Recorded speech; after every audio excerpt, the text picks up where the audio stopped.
ഈ ഓപ്പറേഷൻ സിന്ദൂറിൽ ആ, അറിയപ്പെടുന്ന ചില നായകന്മാരുണ്ട്. നമ്മളത് കണ്ടതാണ്. ഇപ്പോൾ റഫേലും ബ്രഹ്മോസും ഒക്കെ അത്തരത്തിലുള്ളത്. പക്ഷെ അറിയപ്പെടാത്ത ചില നായകന്മാർ ഈ ഓപ്പറേഷൻ സിന്ദൂരിൽ ഉണ്ടായിരുന്നു എന്ന് കേൾക്കുന്നുണ്ട്. അതായത് പുറമേക്ക് വരാതെ കർട്ടന് പിന്നിൽ നിന്ന് പ്രവർത്തിച്ച ഒരു സംവിധാനം. എന്താണ് അതിനെക്കുറിച്ച് പറയാനുള്ളത്? അത് തീർച്ചയായിട്ടും എല്ലാ യുദ്ധത്തിലും നമ്മൾ എല്ലാം എക്സ്പോസ് ചെയ്യാറില്ല. ചിലരൊക്കെ എന്നും അങ്ങനെ കവേർഡായിട്ട് നിൽക്കാൻ താല്പര്യപ്പെടുന്നവരും ആഗ്രഹിക്കുന്നവരുമാണ്. അവർക്ക് പബ്ലിസിറ്റിയുടെ ആവശ്യമില്ല. അവരവരുടെ ജോലി, അവരുടെ ഡെസിഗ്നേറ്റഡ് ആയിട്ട് ജോലി വൃത്തിയായിട്ട് ചെയ്യുന്നു എന്നുള്ള മാത്രമേ ഉള്ളൂ. എന്നാൽ ഇതിനെ പറ്റിയിട്ട് വളരെ ഡീപ്പായിട്ട് ചുഴിഞ്ഞ് അന്വേഷിക്കുന്നവർ ഇതൊക്കെ എങ്ങനെ നടന്നു എന്നുള്ള കാര്യം തീർച്ചയായിട്ടും ആലോചിക്കും. കാര്യം ഇപ്പോൾ ഈ ഇവരുടെ ഭീകരന്മാരുടെ, നമ്മുടെ ആക്രമിച്ച ഭീകരന്മാർ തിരിച്ച് പാകിസ്ഥാനിൽ നിന്നാണല്ലോ അവരുടെ വരവ്. അപ്പം ഇവരെ ഇപ്പം കഴിഞ്ഞ രണ്ട് ഓപ്പറേഷനിലും നമുക്ക് ക്ലിയർ ആയിട്ടുള്ള സിഗ്നൽ ഇൻ്റലിജൻസ് ഉണ്ടായിരുന്നു. അതായത് അവരുടെ കൂട്ടമായിട്ടുള്ള ആൾക്കാർ, അവർ ക്യാമ്പായിട്ട് താമസിക്കുമ്പോഴത്തേക്ക് അവിടെയുള്ള മൊബൈൽ ഫ്രീക്വൻസികൾ എത്രയാണ്, എത്ര പേര് അവിടെ ഉണ്ട്, ഇതൊക്കെ നമുക്ക് കൃത്യമായിട്ട് കാണാൻ പറ്റും. അവിടെ നമ്മൾ പോകണ്ട, നമുക്കിവിടെ ഇരുന്ന് തന്നെ ഈ ലോകത്തിൻ്റെ ഇന്ന സ്ഥാനത്ത് ഇന്ന കെട്ടിടത്തിൽ എത്ര മൊബൈൽ ഫോൺ ഈ സമയത്ത് ആക്റ്റീവ് ആണെന്ന് അറിഞ്ഞു കഴിഞ്ഞാൽ അവിടെ എത്ര പേരുണ്ടെന്ന് അറിയാൻ പറ്റും. അവർ ഉച്ചയ്ക്ക് 1:30 നിസ്കരിക്കാൻ പോകുമ്പോഴത്തേക്ക് അവർ പോകുന്ന സ്ഥലത്തേക്ക് ഇത് മാറിക്കഴിഞ്ഞാൽ അവർ നിസ്കരിക്കാൻ പോയെന്ന് അവർക്ക് മനസ്സിലാക്കാൻ പറ്റും. ഇങ്ങനെയുള്ള ഒരു ഇൻ്റലിജൻസ്, സിഗ്നൽ ഇൻ്റലിജൻസ് എന്ന് പറയുന്നത് നമുക്കൊരു വളരെ ഇമ്പോർട്ടൻ്റ് ആയിട്ടുള്ള കാര്യമാണ്. ഇപ്പം നിങ്ങൾ നോക്കുകയാണെങ്കിൽ നമ്മളിപ്പം ഗൂഗിൾ മാപ്പിലൊക്കെ നമുക്ക് ഓരോരുത്തർ ട്രാഫിക് ബ്ലോക്ക് ഉണ്ടോ ഇതൊക്കെ അറിയുന്നത് ഈ സിഗ്നൽ ഇൻ്റലിജൻസ് എടുത്തിട്ടാണ് അവർ അറിയുന്നത്. അപ്പോൾ ഈ സിഗ്നൽ ഇൻ്റലിജൻസ് നമുക്ക് ഈ യുദ്ധത്തിലെ ഏറ്റവും പ്രധാനപ്പെട്ട ഒരു കാര്യമായിരുന്നു എന്ന് നമുക്ക് മനസ്സിലാക്കാൻ പറ്റും. ഈ ഭീകരരുടെ താവളങ്ങൾ എങ്ങനെയാണ്, എവിടെയാണ്, ഏത് രീതിയിലാണെന്ന് ഓപ്പറേറ്റ് ചെയ്ത് മനസ്സിലാക്കണമെങ്കിൽ അവിടെയുള്ള സിഗ്നലിൻ്റെ, അതായത് നമ്മുടെ റേഡിയോ വേവ്സിൻ്റെ രീതികൾ, പാറ്റേൺ, അതിൻ്റെ ഫ്രീക്വൻസികൾ എല്ലാം മനസ്സിലാക്കി കഴിഞ്ഞാൽ നമുക്ക് ഏകദേശം ഒരു കൃത്യമായിട്ടുള്ളൊരു ധാരണ കാണും. അപ്പോൾ ഈ ധാരണ നമുക്ക് കൃത്യമായിട്ടുണ്ടായിരുന്നുകൊണ്ടാണ് അവരുടെ 9 ടാർഗറ്റുകൾ നമുക്ക് സ്പോട്ടായിട്ട്, അത് 1 മീറ്റർ ആക്യുറസിയിൽ നമുക്ക് ആക്രമിക്കാൻ പറ്റിയത്. 2 മീറ്റർ ആക്യുറസിയൊക്കെ നമ്മൾ പറയും, ഇത് 1 മീറ്റർ ആക്യുറസിയിൽ പോലും നമുക്ക് ആക്രമിക്കാൻ പറ്റിയ കാരണം നമുക്ക് അത്രയ്ക്ക് കൃത്യമായിട്ടുള്ള സിഗ്നൽ ഇൻ്റലിജൻസ് ഉണ്ടായിരുന്നുകൊണ്ടാണ്. അപ്പോൾ സിഗ്നൽ ഇൻ്റലിജൻസ് എന്ന് പറയുന്നത് നമുക്കൊരു പുതിയ ടെർമിനോളജിയാണ്. പക്ഷേ അമേരിക്കക്കാരൊക്കെ ഇതൊക്കെ വർഷങ്ങളായിട്ട് ഉപയോഗിച്ചുകൊണ്ടിരിക്കുന്ന ഒരു കാര്യമാണ് സിഗ്നൽ ഇൻ്റലിജൻസ്. അപ്പം ഈ സിഗ്നൽ ഇൻ്റലിജൻസിൻ്റെ നിന്നാണ് നമ്മൾ എങ്ങനെയാണ് നമുക്ക് ഈ സിഗ്നൽ ഇൻ്റലിജൻസ് എന്ന് നോക്കുമ്പോഴത്തേക്ക് നമുക്ക് പൊതുവായിട്ട് അറിയപ്പെടുന്ന ഒരു സ്പൈയിങ് ഏജൻസിയാണ്. നിങ്ങൾ എല്ലാവർക്കും അറിയാവുന്ന പോലെ റോ എന്ന് പറയുന്നത് റിസർച്ച് ആൻഡ് അനാലിസിസിങ് ഒരു സ്പൈയിങ് ഏജൻസിയാണ്, ഡെസിഗ്നേറ്റഡ് സ്പൈ ആണ്. പക്ഷേ ഈ 98 വാറിൽ, കാർഗിലിൻ്റെ വാറിന് ശേഷം നമുക്ക് നമ്മുടെ സിഗ്നൽ ഇൻ്റലിജൻസിൽ നമുക്ക് വേണ്ടപ്പെട്ട ഇൻഫർമേഷൻസ് കിട്ടിയില്ല എന്ന് ഗവൺമെൻറ് പിന്നെ മനസ്സിലായി. ഇപ്പോൾ നമ്മുടെ രാജ്യത്തെ ഇപ്പോഴത്തെ ഫോറിൻ മിനിസ്റ്റർ ശ്രീ ജയശങ്കറിൻ്റെ പിതാവും ഇന്ത്യയിൽ അറിയപ്പെടുന്ന ഒരു ന്യൂക്ലിയർ പോളിസിയുടെ ഒരു ഡോയൻ എന്നാണ് പ്രധാനമന്ത്രി അദ്ദേഹത്തെ വിശേഷിപ്പിച്ചിട്ടുള്ളത്. അപ്പം സുബ്രഹ്മണ്യത്തിൻ്റെ കീഴിലുള്ള സുബ്രഹ്മണ്യം കമ്മീഷൻ റിപ്പോർട്ടിൽ നമ്മുടെ സിഗ്നൽ ഇൻ്റലിജൻസ് പോരാ എന്നുള്ള ഒരു അഭിപ്രായം ഉണ്ടായിരുന്നു. അപ്പം അതിനനുസരിച്ചിട്ട് നമുക്ക് ഇപ്പോൾ ഉള്ളത് പോരാ, നമുക്കൊരു 2Kയിലുള്ള ഒരു ജനറേഷനിലുള്ള ഒരു ഏജൻസി വേണമെന്ന് പറഞ്ഞു. കാര്യം നമ്മളിപ്പം പഴയ ട്രഡീഷണൽ അല്ലെങ്കിൽ കൺവെൻഷണൽ ഇൻ്റലിജൻസ് ഗ്യാതറിങ്, ഇൻ്റലിജൻസ് എന്ന് പറയുമ്പോൾ സ്പൈയിങ് തന്നെയാണ്, ഇൻ്റലിജൻസ് ഗ്യാതറിങ്ങിന് പകരം നമുക്ക് ഹൈടെക് ഇൻ്റലിജൻസ് ഗ്യാതറിങ് വേണം എന്നുള്ള ഒരു രീതിയിൽ ഇപ്പം 52 തൊട്ട് തന്നെ അമേരിക്കയ്ക്ക് അങ്ങനെ ഒരു പ്രത്യേക ഏജൻസി ഉണ്ട്, നാഷണൽ സെക്യൂരിറ്റി ഏജൻസി എന്ന് പറഞ്ഞിട്ട്. അവരുടെ ജോലി NSA. അവരുടെ ജോലി ഇതാണ്, ഈ സിഗ്നൽ ഇൻ്റലിജൻസ്. അവർക്ക് അതിനകത്ത് അത്രയുള്ള അഡ്വാൻസ് മെഷീനറിയും അവരുടെയുള്ള സാധനങ്ങളും അവർക്കുണ്ട്. നമുക്ക് അത് അക്യൂർ ചെയ്യേണ്ടതായിട്ടുണ്ട്. അവർ ചെയ്തതിന് ശേഷം 50 വർഷത്തിന് ശേഷം നമുക്കത് ചെയ്യേണ്ടി വരുന്നു. അപ്പം അങ്ങനെ ഒരു വേണമെന്ന് പറഞ്ഞപ്പം ആദ്യം ഇതിന് തുടക്കമെന്ന് വെച്ചാൽ ബ്രെയിൻ ചൈൽഡ് എന്ന് പറയുമ്പോൾ അന്നത്തെ പ്രധാനമന്ത്രിയുടെ സയൻറ്റിഫിക് അഡ്വൈസറായിരുന്ന ശ്രീ APJ അബ്ദുൽ കലാം ആയിരുന്നു ഇങ്ങനെ ഒരു ഏജൻസിയെ പറ്റിയിട്ട് ഒരു തുടക്കമിട്ടത്. സുബ്രഹ്മണ്യം കമ്മിറ്റിയുടെ റിപ്പോർട്ടിൻ്റെ പുറത്ത് ഇങ്ങനെ ഒരു സാധനം വേണമെന്ന് ഒരു അഭിപ്രായം കൊണ്ടുവന്ന അദ്ദേഹമാണ്. പിന്നെ ഇതിനെ ഒരു ഗവൺമെൻറ് തല, മിനിസ്ട്രി തല ഒരു കമ്മിറ്റി ഉണ്ടാക്കി. ശ്രീ LK പഴയ നമ്മുടെ ഉപപ്രധാനമന്ത്രിയായിരുന്ന LK അദ്വാനിയാണ് ആ കമ്മിറ്റിക്ക്, ഈ ഒരു ഗവൺമെൻറ് കമ്മിറ്റി, മിനിസ്റ്റർ ഓഫ് കമ്മിറ്റിയുടെ കമ്മിറ്റി ഓൺ മിനിസ്റ്റേഴ്സ് അവർ ചേർന്നിട്ട് അപ്രൂവൽ ഇത് ഇങ്ങനെ ഒരു ഏജൻസി സ്ഥാപിക്കുന്നത്. അപ്പം ഇതിൻ്റെ പൂർണ്ണമായ ഇപ്പോൾ ഉള്ള പേര് എന്താ അതിന്റെ ഇപ്പോൾ ഉള്ള പേര് നാഷണൽ ടെക്നിക്കൽ റിസർച്ച് ഓർഗനൈസേഷൻ എന്നാണ്. NTRO.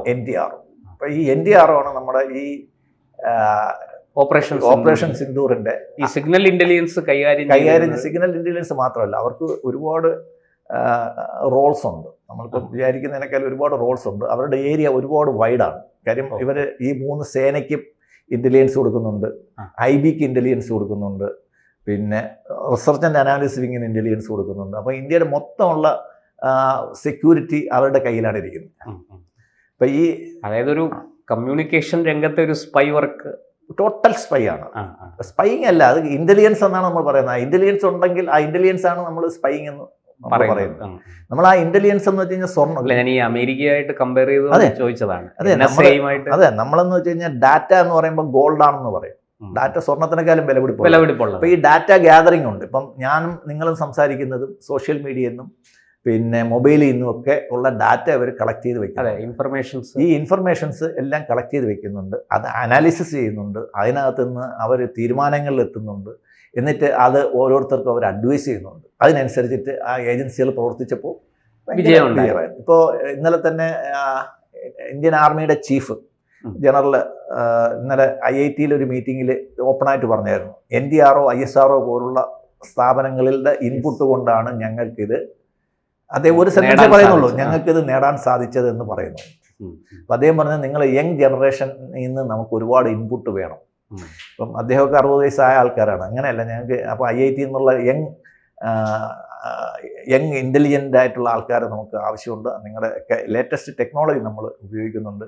സോഷ്യൽ മീഡിയ തന്നെ അവർ നമുക്കെതിരായിട്ടൊരു വെപ്പണായിട്ട് അവർ ഉപയോഗിച്ചിട്ടുണ്ടായിരുന്നു.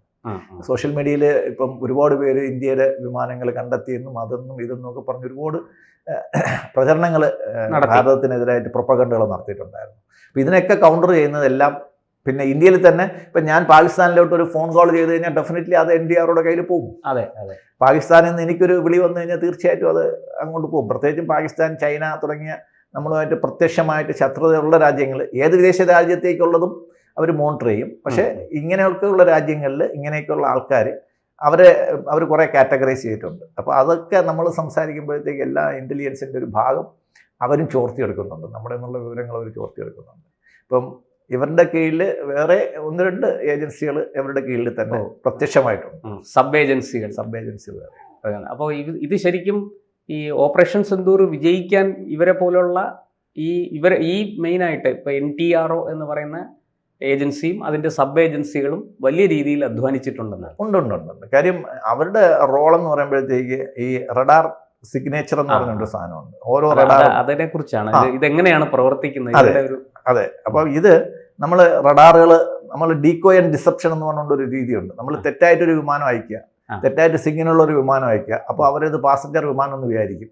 യഥാർത്ഥത്തിൽ പാസഞ്ചർ വിമാനം ആയിരിക്കില്ല അത്. അതായത് ഡീകോയ് ആൻഡ് ഡിസെപ്ഷൻ എന്നൊക്കെ അങ്ങനെ കുറേ ടെക്നിക്ക് ഇതിനകത്തുണ്ട്. അപ്പോൾ അതെല്ലാം ഇവർ സമർത്ഥമായിട്ട് ഉപയോഗിക്കുന്നത്. ക്രിപ്റ്റോളജി അവർ കാര്യമായിട്ട് ഉപയോഗിക്കുന്നുണ്ട്. രഹസ്യ കോഡുകളെ ഡീകോഡ് ചെയ്യാൻ പറ്റുന്നുണ്ട്. പിന്നെ നമുക്ക് ഏറ്റവും വലിയ പ്രശ്നം എന്ന് വെച്ച് കഴിഞ്ഞാൽ ഈ ഓപ്പറേഷൻ സിന്ദൂറിന് മുമ്പും ഈ സ്പൈസ് കംപ്ലീറ്റ് വളരെ ആക്റ്റീവ് ആവും. നമ്മൾ അസറ്റ്സ് എന്നാണ് പറയുന്നത്. അവരുടെ അസറ്റ്സ് ഇന്ത്യയിൽ ഭയങ്കരമായിട്ട് ആക്റ്റീവ് ആവും. അങ്ങനെയാണ് കേരളത്തിലും ഒക്കെ ഒരു ചാരസുന്ദരി വന്നു ഇൻപുട്ടൊക്കെ എടുത്തോണ്ട് പോയി എന്ന് പറയുന്നത്. അപ്പോൾ ഈ ചാരന്മാർ, അതായത് നമ്മൾ അസറ്റ്സ് എന്നാണ് ആ വാക്ക് നമ്മൾ ഉപയോഗിക്കുന്നത്, ഈ അസറ്റ്സുകളെല്ലാം ആക്റ്റീവ് ആവും. സ്ലീപ്പർ സെൽ എന്നൊക്കെ പറയുന്നത് സ്ലീപ്പർ സെല്ലാണ്. യുദ്ധം തുടങ്ങുമ്പോൾ ഇവരെല്ലാം സൈലന്റ് ആവും. യുദ്ധം കഴിഞ്ഞ ഉടനെ ഇവരെയൊക്കെ നമ്മൾ പൊക്കി തുടങ്ങും. അങ്ങനെയാണ് ഏകദേശം എനിക്ക് തോന്നുന്നു 25ഓളം പേര് നമ്മൾ യുദ്ധം കഴിഞ്ഞപ്പോഴത്തേക്ക് ജ്യോതി മൽഹോത്ര എന്ന് പറഞ്ഞ ആ സ്ത്രീയുമായി ബന്ധപ്പെട്ട് തന്നെ 12 പേര് അറസ്റ്റിലായി. അപ്പം അത് നമ്മുടെ ഇന്ത്യക്കാരായിട്ടുള്ള ഇത്രയും പേരെ പൊക്കി.